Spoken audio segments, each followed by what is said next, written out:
Tonight's program is devoted to two Hungarian composers, Miklós Rózsa and viola. Two very different composers, both working in the field of Hungarian folk music, but two diametrically opposed composers. One is a die-hard romantic, the other is an intellectual, fantastic Beethoven-like composer. Both are wonderful composers. Rózsa had it in his cards that he would become a film composer as well as a classical composer. But his output shows where he was led. He wrote 42 works as concert works and 90 films.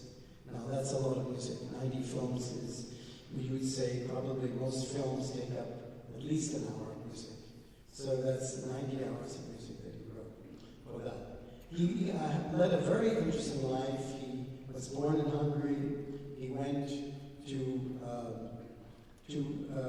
Leipzig to study chemistry, hated chemistry, decided he would be a composer, studied musicology in Leipzig, and then moved on to Paris, tried to make a living as a composer, failed utterly in making a living, but he met someone who was very influential in his life, and that was the Swiss composer Arthur Honegger, who said, look, I make my money from writing films, why don't you do the same thing? He said, I have not the slightest idea how to do it. He said, oh, you'll do fine. And somehow he ended up in London, writing his first films, and from London he had a chance to go to America to do a film called Four Feathers, a very wonderful action film.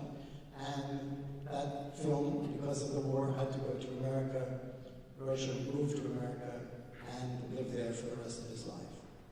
As I say, he wrote 90 films. Some of them I'm sure you knew very well. Ben-Hur, Quo Vadis, or two of them biblical ones. My favorite is Sodom and Gomorrah.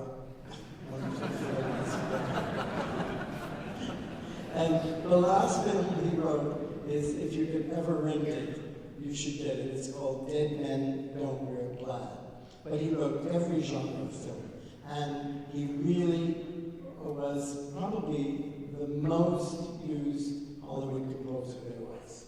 So you probably all have heard his music throughout your life and will continue to, because he was a great film composer. The piece we are playing tonight is a viola concerto, which he wrote for Pinchas Zukerman.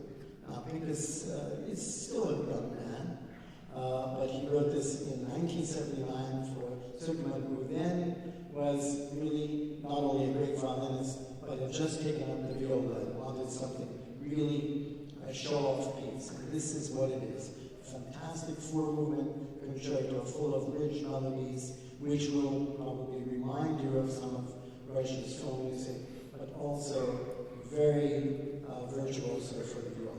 And tonight we have playing it Gilad Karni, who is a member of our orchestra, and I hope you enjoy it very much. Gilad, welcome.